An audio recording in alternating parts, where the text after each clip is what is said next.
So welcome back to our phone-in, which is about encounters with aliens, which may sound weird, but we've based it on this new book by John Mack, who is the professor of psychiatry at Harvard Medical School. It's called Abduction, and it's worth repeating. We said this at the beginning of the show, John. Someone who started off as a skeptic, you're a Pulitzer Prize winner and all the rest of it, have actually been convinced that the people you interviewed at great length and talked to you about their encounters with aliens, that they were actually telling the truth. There is something out there trying to contact There's some us. kind of authentic mystery here, which my training in psychiatry just hasn't prepared me for. Because as a psychiatrist, you would be able, first of all, to identify certain psychotic states, certain mental states, and therefore dismiss the stories as being a result of that. And two, you would also, with all the skill that you have, I mean, you're a top American psychiatrist at Harvard, you would be able to tell when people were telling fibs. That's what I'm supposed to be trained to do, Yep. is to distinguish between fantasy, dream, psychosis, or authentic experience. And this has all the marks of authentic experience. Because even if only some were lying, you would see an underlying pattern, wouldn't you, of either lies or mental disturbance. And the underlying pattern is people telling the truth. Right, and these people don't want this to be true. I mean, they sometimes will come to me and want me to make it go away and give them a pill. And when they find other people are having the same experiences, they become shocked and tremble, and it freaks them out. They really want you to explain it away, and in fact you can't. Like, all right, we've had hundreds of calls, and all recounting similar experiences. We'll kick off with Ros from Essex. Good morning, Ros. Good morning. Good morning. Something happened to you in 1983. That's right, yes. Me and my boyfriend was driving along, and the car actually stopped. It was stopped by this UFO. I was taken aboard the thing. Hang on, getting a bit too fast. How do you mean it was stopped? Do you mean something came in front of the car? No, the car actually just conked out. The lights went out. It just ground to a halt. It had all the... It felt like it'd run out of petrol or something. Yeah, and you were taken aboard? I was taken aboard the ship. They told me that by telepathy that their world and their race is dying, and they need to find other genetic material, and would I mind helping them with their experiments. It's like Bob a Job Week, isn't it? You know.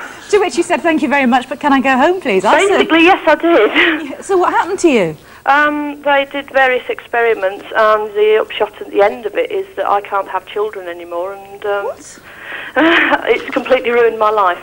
I spent 10 years trying to prove that it was not, and it did not happen. I went to doctors, I got medical things, I eventually found out about a UFO society. In those days it didn't exist, you weren't allowed to talk about this kind of thing. What did they look like, Ros? They were about 3'6", very large heads, very large eyes, slit for a nose, slit for a mouth, no ears. Were you terrified? I was absolutely petrified, yes. And it was a case of whether I liked it or not, they were going to do this. And I lost 2.5 hours out of my life, and I spent 10 years trying to get it back. Is this part of the experiences in your book, that people can actually find themselves genuinely traumatised, and in some cases physically, severely traumatised by an experience This is very common that they are traumatized in this way. The whole story is a very familiar one, and it's this dense pattern of familiar experiences over and over and over again that convinced me that there was something powerful going on here. I wanted to ask her, Rose, did you have, was there anything about ourselves that the beings communicated to you? They talked about their own race, but what about us? Was there any information about us? Yes, we are going exactly the same way as they are. Our planet. So what was did they tell you anything about the point of the two species coming together like this? Yes, basically if they combine the two, then both species can continue as one. You see, that's a very important point, because people, what are they up to, or what are we doing, or it's about us. What she's saying is that this is some connecting. We don't know who's managing this whole show anyway. I mean, who are the handlers for both of us, you know? But it is a bringing together which is serving perhaps the needs of both species in some evolutionary way. What always bothers me, though, about stories like Ros's are two things. One, culturally, we've all seen E.T.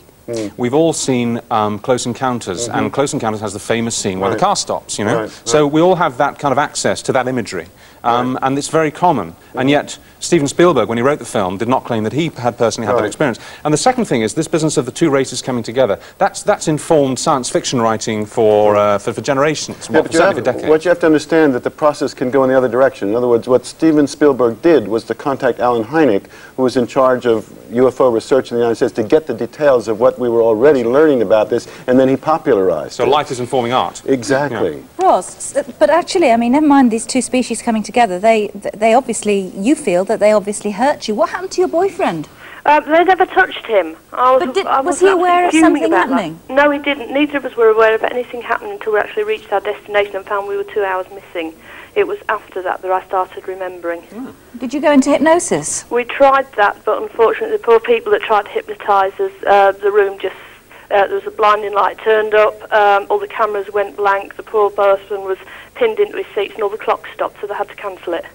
Actually, I have to say that there's the things like clock stopping and things. Well, that's one of the problems here is that, I mean, we're just beginning to develop a clinical tradition. I mean, these mental health professionals, for example, in Britain, don't accept this, so they don't learn to do hypnosis with this type of case. And it's in the underground, the grapevine, these cases avoid mental health psychiatrists and other mental health professionals because they don't accept it and they put them into pigeonholes instead of kind of taking it for what it is, for whatever that is. Right, okay. All right, Ross, thank you for calling. I'm going to move on to Maria from Kent. It's an extraordinary story. Now, obviously, this is all about, this whole phone-in is about aliens. You weren't aware of what happened to you, though, until you went into hypnosis. Well, no, it's not strictly true. I did have some immediate recollection because I actually had some physical injuries to my body 2 days later that actually sent me scurrying to the local casualty unit. All right, just tell us what actually happened as far as you're concerned. Well, I woke at about 3:15 in the morning. I had a very strange compulsion to leave my bed. The room was filled with very bright blue-white light. And I can remember being told, you know, not to be afraid, you know, like a sort of voice in my head telling me not to be afraid. And there was all this light in the house, and I can actually remember walking down my stairs feeling very sort of almost paralysed, not just of the body but of the mind as well, without any sort of conscious action on my part. I'm feeling really terrified by that. And actually, at one point when I reached the foot of our stairs, I was actually, I don't know how, I can't explain this logically, but I actually went through the front door. I was floated up through the solid front door, up into what appeared to be a column of light, and I could actually remember seeing my house and my garden and that disappearing below me. All right. Can you tell us what these beings, what they actually did to you? The injuries that you say you got? Yes. At one point I had some hair removed from the back of my head which left a perfect circular mark where the hair had been taken out, not just by the root, it was just gone as if it had never ever been there. I had a needle at one point placed into the back of my head behind my ear, and I had another one placed up my nose, which actually caused my nose to bleed following the experience. And I had 7 little pinpricks on the little finger of my left hand. Maria, what were they like? What do they look? I was asking what I asked Roz. What do they look like to you? They were about 3.5 to 4 feet tall, a sort of tan grey colour, very big eyes. They looked like undeveloped children in that their bodies were very sort of skinny, and they moved quite sort of rigidly. They shuffled rather than sort of walked.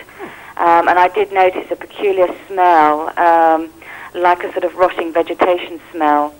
John's nodding away here. This is every one of these details I've heard in many, many cases. You see, each person brings out many subtle details that simply are not in the media, and that's what gives this thing its robust quality. And much of this remembered without hypnosis. You feel, well, hypnosis isn't accurate or something like that. But much of the texture of this comes out just from recall like this. So we seem to be, according to you then, what we're hearing is a common description of another species of life, which is about 3.5 feet high, That's the most common grey one. and waddles with big eyes. Well, really, that's what I'm saying. Yeah, and then these complex, detailed things, which do vary to some degree, but there is this kind of robust texture of the experience, which is simply deepens and becomes more elaborate, and details keep coming that simply are not in the media. Well, they don't sound very pleasant. I mean, what on earth were they doing to Maria? Is this sort of medical experimentation? Is that something which comes out again and again? Well, again, when you work with the individuals, you find out more about what this is about, what was done. There's a strong reproductive, as we heard in the first case, reproductive aspect of sometimes they're hybrid children that are the product of the connection between the humans and the aliens. They're taken to see these hybrid children. This is a whole other race is being created. Sometimes there are profound spiritual experiences that people undergo when they go through that dark night of the soul, that terror. It becomes a whole nother realm of experience of opening to the light, that the light becomes a divine light. So there's another dimension, but people have to go through this traumatic period before they get to that other level. This next call, David, I think, is a very interesting one. All right.